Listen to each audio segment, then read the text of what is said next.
വരൂ, സുന്നത്ത് ജമാഅത്തിന് വേണ്ടി പ്രവർത്തിക്കൂ, അത് വിശ്വസിച്ചുകൊണ്ട് ഈമാനോടെ ജീവിച്ച് മരിക്കൂ. ഇത് പറയലാണ് ലക്ഷ്യം. അന്ധവിശ്വാസമാണ് മഖബറകളൊന്നും ഖബറിന് മഹത്വമുണ്ടെന്ന് വിശ്വസിക്കലെന്നും മനോരമയിൽ പിടിക്കപ്പെട്ട പ്രതികൾ പറഞ്ഞപ്പോ ആ ഒരാശയം ഇവിടെ നിലനിൽക്കാൻ പാടില്ലല്ലോ. അല്ലാഹുവിന്റെ റസൂൽ സല്ലല്ലാഹു അലൈഹി വസല്ലം ഖബറിന്റെ സമീപത്ത് എന്നിട്ട് അസ്സലാമു അലൈക്കും യാ അഹ്ലൽ ഖുബൂർ, ഖബറിലുള്ളവരെ വിളിക്കുകയാണ്. മൗലൈമാര് പറയുമ്പോൾ ഖബറിലുള്ളവരെ വിളിച്ചുകൂടാ എന്ന് പറയുന്നത് അന്ധവിശ്വാസമാണ്.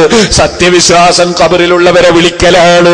റസൂലുള്ള വിളിക്കുന്ന യാ അഹ്ലൽ ഖുബൂർ, ഖബറാളികളെ അസ്സലാമു അലൈക്കും.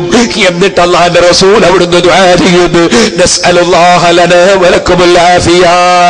ഒരു കാര്യം കിട്ടാൻ വേണ്ടി, നമുക്ക് ദുനിയാവിൽ സുഖം കിട്ടാൻ വേണ്ടി, ആഖിറത്തിൽ സുഖം കിട്ടാൻ വേണ്ടി, മുറാദ് ഹാസിലാകാൻ വേണ്ടി മഖ്ബറയിലേക്ക് ഖബറിന്റെ സമീപത്ത് പോയാൽ അന്ധവിശ്വാസം എന്നല്ലേ മുജാഹിദ് മതം, ജമാഅത്ത് മതം. എന്നാൽ ഇസ്ലാം മതം എന്താണ്? അത് റസൂലുള്ള പഠിപ്പിക്കുന്നു. ഖബറിന്റെ സമീപത്ത് എന്ന് ഖബറാളിയെ വിളിക്കുന്നു, യാ അഹ്ലൽ ഖുബൂർ, ഖബറാളികളെ നിങ്ങൾക്ക് സമാധാനത്തിന്റെ സന്ദേശമുണ്ട്. ഇതും പറഞ്ഞിട്ട് ഖബറിന്റെ സമീപത്തുനിന്ന് റസൂലുള്ള അല്ലാഹുവോട് ദുആ ചെയ്യുന്നു, നസ്അലുല്ലാഹ ലനാ വലക്കുമുൽ ആഫിയ, നമ്മൾക്കും നിങ്ങൾക്കും അല്ലാഹ് സൗഖ്യം നൽകട്ടെ. ചോദിക്കട്ടെ, അല്ലാഹുവിന്റെ റസൂൽ ഖബറിന്റെ സമീപത്ത് പോയി പ്രാർത്ഥിച്ചത് എന്തിനാണ്? മഹാന്മാരെ ഖബറിലുള്ള ദുആക്ക് ഉത്തരമുണ്ട്.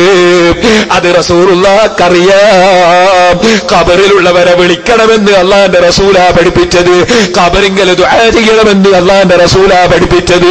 അത് അതാ. ചോദിക്കട്ടെ, ഇബ്നു തൈമിയ്യ തന്നെ ഉദ്ധരിച്ചിട്ടില്ലേ?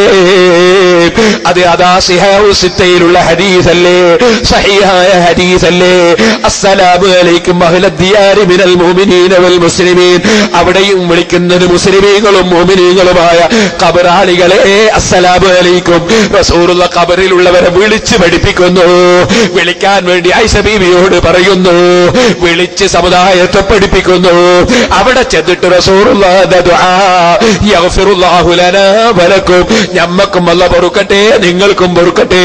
അപ്പൊ ഖബറിന്റെ സമീപത്ത് പോകണം, അവിടുന്ന് നമുക്ക് വേണ്ടിയും ദുആ ചെയ്യണം, ഖബറാളിക്ക് വേണ്ടിയും ദുആ ചെയ്യണം. അത് പഠിപ്പിച്ച നേതാവ് മുഹമ്മദുർ റസൂലുള്ളാഹി. ഇത് മൗലൈമാർക്കറിയാം. അതുകൊണ്ടാ മൗലൈമാര് പറഞ്ഞത് മുഹമ്മദ് നബി വഹാബിയല്ല, മുഹമ്മദ് നബി സുന്നിയാണ്. അതേ റസൂലുള്ളാഹിയല്ലേ ഖബറിലുള്ളവരെ വിളിക്കാൻ പഠിപ്പിച്ചത്. ഖബറിലുള്ളവർക്കതാ അവരുടെ അടുക്കൽ പോയി ദുആ ചെയ്യാൻ പഠിപ്പിച്ചത് അത് അല്ലാഹുവിന്റെ റസൂലല്ലേ.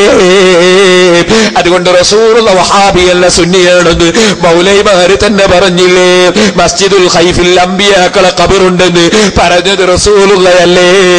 ഇതൊന്നും നിഷേധിക്കാൻ കഴിയില്ലല്ലോ. അതുകൊണ്ട് റസൂലുള്ളാഹിനെ പിന്തുടർന്ന് സ്വർഗത്തിലെത്താൻ ചിന്തിക്കുന്ന മുസ്ലിമേ, നീ സുന്നത്ത് ജമാഅത്തിലേക്ക് വന്നു, സുന്നത്ത് ജമാഅത്തിൽ ഉറച്ചു നിന്നു. അല്ലാഹ് കൽപ്പിച്ചത് ജീവിതത്തിലെടുത്തു. 5 നേരം കൃത്യമായി നിസ്കരിച്ചു, സക്കാത്ത് കഴിവുണ്ടെങ്കിൽ കൊടുത്തു, നോമ്പെടുത്തു, ഹജ്ജ് ചെയ്തു.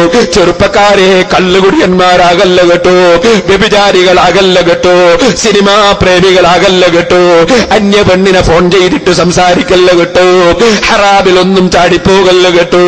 രഹസ്യങ്ങളും പരസ്യങ്ങളും അറിയുന്ന രാജാവ് അവന്റെ വെള്ളം കുടിച്ചവന്റെ ഭക്ഷണം കഴിച്ച് ജീവിക്കുമ്പോ അവൻ കൽപ്പിച്ചതെടുത്തവൻ വിരോധിച്ചതൊഴിച്ച് ആരെയും തെറ്റിദ്ധരിക്കാതെ, പണ്ഡിതന്മാരെ ഗ്രൂപ്പ് തിരിക്കാതെ, ആലിമീങ്ങളെ ആദരിച്ച് അതേ സയ്യിദന്മാരെ ബഹുമാനിച്ച്, അല്ലാഹ് ബഹുമാനിച്ചതിനെയൊക്കെയും ബഹുമാനിച്ച് ഈമാൻ സലാമത്തായി മരിക്കാൻ വേണ്ടി പരിശ്രമിച്ചോ, പ്രാർത്ഥിച്ചോ.